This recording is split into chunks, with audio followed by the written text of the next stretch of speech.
찰리와 초콜릿 공장. 너무나 가난해서 1년에 한 번 생일에만 초콜릿을 먹을 수 있는 아이.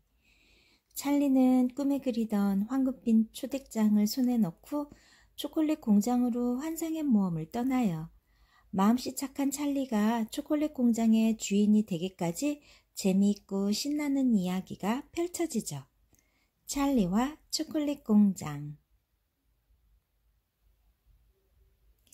이 책은 제목부터 달콤한 냄새가 나죠?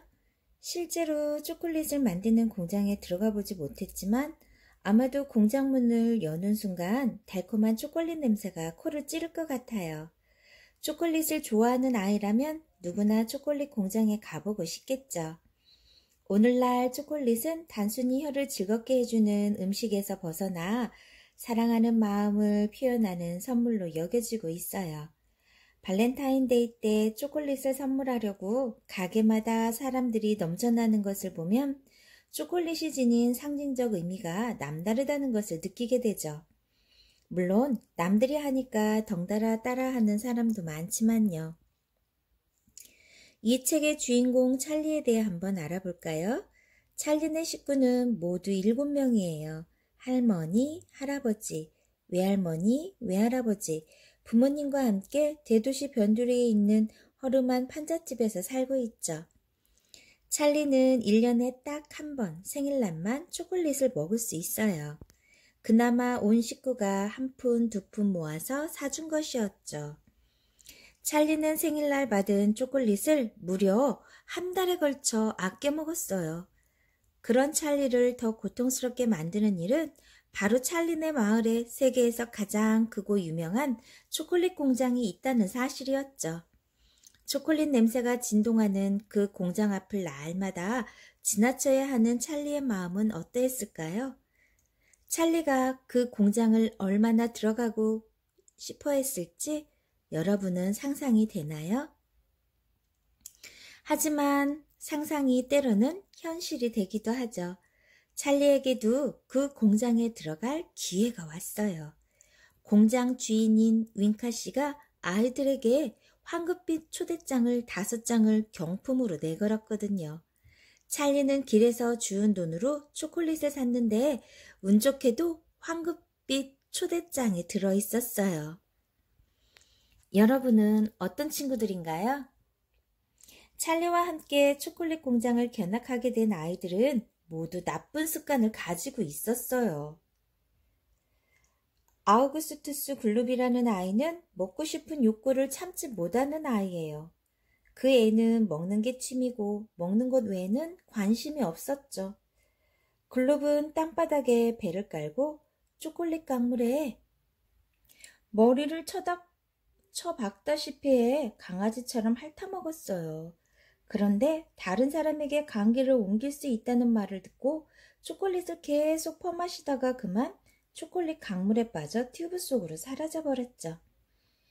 버루카 솔트는 갖고 싶은 물건이 있으면 무조건 갖겠다고 떼를 쓰는 아이예요. 뭐든지 제멋대로이고 버릇이 없는 데다 남의 말을 잘 듣지 않는 아이죠. 그 애는 돈으로 다람쥐를 살 수 없게 되자 마음대로 다람쥐를 잡으려고 하다가 쓰레기통에 처박히게 돼요. 바이올렛은 항상 껌만 씹고 속사포처럼 말을 해대는 아이예요. 사람들 앞에서 엄마의 말을 가로막고 자기가 하고 싶은 얘기만 하죠. 초콜릿 공장에서 만든 껌이 아직 완벽한 제품이 아니어서 부작용이 있을지도 모른다는 윙카 씨의 말을 끝까지 들어보지도 않은 채 자기 마음대로 껌을 씹다가 공처럼 부풀어 올라 집자는 방으로 보내졌어요. 마이크 TV는 늘 텔레비전을 보는 아이예요. 텔레비전 보는 것을 방해하면 마구 화를 내죠. 갱 영화를 제일 좋아하고 영화 주인공처럼 살고 싶어 해요. 갱 영화란 이탈리아 마피아 같은 조직폭력배들의 이야기를 다룬 영화를 말해요. 마이크 TV는 총을 쏘고 칼과 주먹을 휘두르며 사는 것이 소원이죠. 그래서인지 텔레비전 주인공처럼 폭력적으로 행동하고 텔레비전과 관계 있는 일이 아니면 다른 일에 대해서는 생각조차 하지 않아요. 마이크 TV는 말릴 새도 없이 텔레비전 속으로 뛰어드는 바람에 텔레비전으로 전송되어 몸집이 작아지게 돼요. 그러면 찰리는 어떤 아이일까요? 찰리는 비록 가난한 집에서 자랐지만 어려서부터 할아버지의 옛날 이야기를 들으며 상상력을 기른 아이예요. 어리지만 어른들을 배려할 줄 알고 다른 사람을 함부로 대하거나 버릇없이 굴지도 않아요. 찰리는 공장 안에서 지켜야 할 규칙을 잘 따르고 윙카 씨의 초콜릿 공장에서 일어나는 일들에 관심과 흥미를 가지고 열심히 참여했어요. 이런 찰리가 윙카 씨의 공장을 물려받게 된 것은 어쩌면 지극히 당연한 일인지도 몰라요. 윙카 씨는 처음부터 후계자를 찾으려고 황금 초대장을 만들었거든요. 왜 우리는 착하게 살아야 할까요? 이 이야기는 가난하지만 착한 찰리가 행운을 얻게 되는 과정을 그리고 있어요. 그러니까 지은이는 찰리처럼 남을 배려하고 생각이 깊은 사람이 되라고 말하고 있는 거죠. 마치 옛날 이야기의 주인공이 착하게 살다가 큰 복을 얻게 되는 것과 비슷해요. 현재는 비록 힘들고 어려운 처지이지만 착한 마음을 가지고 열심히 살다 보면 좋은 일이 생긴다는 희망을 주는 이야기죠. 이 이야기는 판타지 소설이에요. 판타지 소설은 현실 세계에서는 이루어지기 힘든 것들을 환상 속에서 이루는 상상의 이야기죠. 판타지 소설 속엔 많은 상징과 의미가 담겨져 있어요. 재미있는 이야기 속에 어떻게 사는 것이 옳은가에 대한 해답이 들어있거든요. 그 해답은 무엇일까요? 옛날이나 지금이나 착하게 살아라 란다입니다. 우리가 착하게 살아야 하는 이유는 착한 일에 대한 어떤 보상이 있기 때문이 아니에요. 착하게 사는 것이 바로 사람답게 더불어 사는 길이기 때문이죠. 만약 여러분들이 초콜릿 공장을 운영한다면 어떤 초콜릿을 만들고 싶나요?